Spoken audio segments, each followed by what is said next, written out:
Hello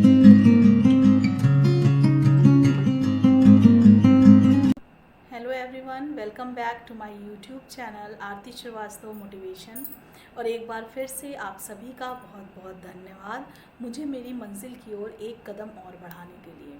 आज मैं आपके सामने फिर से हाजिर हुई हूँ, थोड़े से संवेदनशील, थोड़े से संजीदा और बहुत ही रोमांचक विषय के साथ, जो विषय हमारे जीवन को पूरी तरीके से प्रभावित करता है।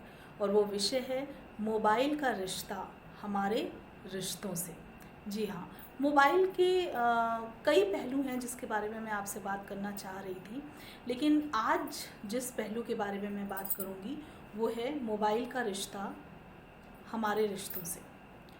तो किस तरीके से मोबाइल हमारे रिश्तों को प्रभावित कर रहा है, हमारे जीवन को प्रभावित कर रहा है। मोबाइल जब आया था तो लोगों ने ये सोचा था कि हमारे रिश्तों में कम्युनिकेशन गैप कम हो जाएगा और नज़दीकियाँ बढ़ जाएंगी। लेकिन धीमे धीमे धीमे हमारे रिश्ते मोबाइल पे निर्भर होते चले गए। मनुष्यों द्वारा बनाई गई एक ऐसी टेक्नोलॉजी जिस पे भगवान के बनाए हुए रिश्ते निर्भर हो गए। आज के दौर में सबसे ज़्यादा सुनी जाने वाली शिकायतें, यार तुम तो मुझे कॉल ही नहीं करते हो, तुम तो मुझे फ़ोन ही नहीं करते हो, तुम तो मुझे बिल्कुल याद ही नहीं करते हो। मतलब ये है कि आपकी नंबर ऑफ कॉल्स, किसी इंसान को आप कितना ज़्यादा याद करते हैं या उसको आप कितना ज़्यादा प्यार करते हैं, इस बात का संकेत देती है आज के दौर में। और इसी के विपरीत अगर हम देखते हैं तो याद कीजिए अपना कोई एक ऐसा पुराना दोस्त, बचपन का, हॉस्टल मेट, क्लासमेट या कोई आपका ऐसा रिलेटिव जिससे आपका बहुत मेंटल स्टेटस, जिससे आपका बहुत ही ज़्यादा मिलता है, जिससे आप महीनों तक बात नहीं करते, लेकिन ज़रूरत पड़ने पे पहली कॉल उसी को करते हो, जो आपके सबसे बड़े राजदार होते हैं। जिससे कोई सजेशन लेना होता है तो आप सबसे पहले उनको कॉल करते हो, क्योंकि वो आपके सबसे बड़े सलाहकार होते हैं। आप किसी दुख में होते हो, किसी प्रॉब्लम में होते हो, सबसे पहले आप उनको कॉल करते हो शेयर करने के लिए।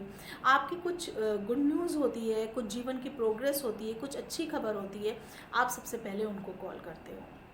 और जबकि हमारी महीनों तक कोई बात नहीं होती आपस में, लेकिन दिल के तार इतने मजबूत होते हैं कि रिश्तों में ताजगी की ज़रूरत नहीं होती। जिस मोबाइल का इन्वेंशन रिश्तों में ताजगी बनाने के लिए किया गया था, उनकी फ्रेशनेस को बरकरार रखने के लिए किया गया था, आज उसी मोबाइल पे पूरी दुनिया निर्भर हो गई है।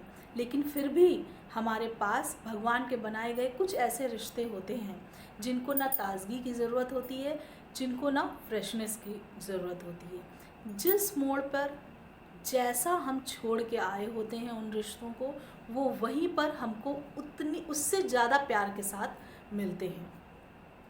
और दूसरा पॉइंट अगर हम देखें तो जितनी भी मैरिड वोमेंस हैं, मैरिड गर्ल्स हैं, या जितने बच्चे बाहर रहते हैं, हॉस्टल में रहते हैं, सभी बहुत अच्छी तरीके से जानते हैं कि अगर कोई दिन ऐसा बीत भी जाता है कि पूरे दिन उनके मोबाइल पे किसी का कॉल नहीं आता है, लेकिन रात होते होते तक एक कॉल ज़रूर आता है उनके मोबाइल पे, और वो होता है आपके पेरेंट्स का, आपकी मम्मी का।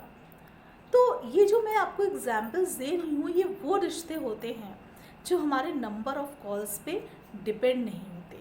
कुछ ऐसे भी रिश्ते भगवान ने दिए होते हैं हमारे, उनको हमारे कॉल से मतलब नहीं होता है कि हम उनको कितना कॉल करते हैं, कितना नहीं करते हैं, उनको हमसे मतलब होता है।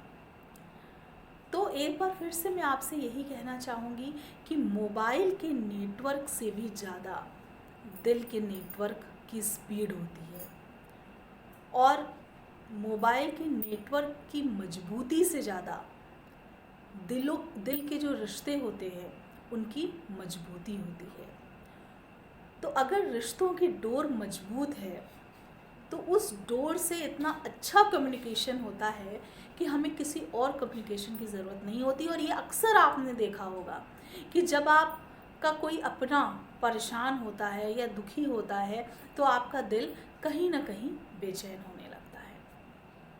उसके बाद हम बात करते हैं हमारे सोशल मीडिया की। WhatsApp, Facebook. तो धीमे धीमे मोबाइल से निकल के रिश्ते हमारे और आगे बढ़े और धीमे धीमे इनमें जाके समा गए। और धीमे धीमे लोग ये भूलते चले गए कि किसी भी विशेष दिन पर, विशेष अवसर पर विशेष शुभकामनाएं ज़रूरी होती हैं। और विशेष शुभकामनाएं हमारे भाव और हमारे शब्द के बिना अधूरी हैं। और शब्द और भाव, इन दोनों का मिश्रण वहीं पे होता है जहाँ हमारी आवाज़ होती है। तो बस यही कहना चाहूँगी कि किसी के लिए विशेष शुभकामनाएं और किसी की सफलता पे हौसला अफजाई आपके शब्द और भाव के मिश्रण से ही पूरी होती है। तो लास्ट में फिर से वही लाइन रिपीट करूँगी कि अब जो आपके भगवान के बनाए हुए रिश्ते हैं, उसको मनुष्यों के द्वारा बनाई गई टेक्नोलॉजी पर निर्भर मत करिए। उसको यूज़ करिए, रिश्तों की ताजगी, रिश्तों की फ्रेशनेस बनाए रखने के लिए उसको यूज़ करिए, लेकिन उस पर निर्भर मत करिए। और अपने रिश्तों को प्यार और भाव के साथ समेट के रखिए। तो बस यही उम्मीद करती हूँ कि ये टॉपिक थोड़ा सा अलग था, लेकिन कहीं ना कहीं हमारे जीवन को ये प्रभावित कर रहा था। इसलिए मेरा ये मन हुआ कि मैं ये टॉपिक आप लोगों के सामने लेके आऊँ। अगर ये आपको मेरा वीडियो अच्छा लगा, समझ में आया, तो प्लीज़ इस वीडियो को लाइक करिए, शेयर करिए और मेरे चैनल को सब्सक्राइब करिए। और ये वीडियो लोगों तक पहुँचाइए ताकि लोग रिश्तों का मर्म समझ पाएँ और अपने रिश्तों को सिर्फ और सिर्फ एक ही चीज़ पर निर्भर करें, और वो है दिल की मजबूत डोर और दिलों का प्यार। तो जी हाँ, बस इसी के साथ विदा लेती हूँ। थोड़े दिन बाद फिर से हाजिर होंगी एक नए संवेदनशील और एक रोमांचक विषय के साथ। बहुत बहुत धन्यवाद।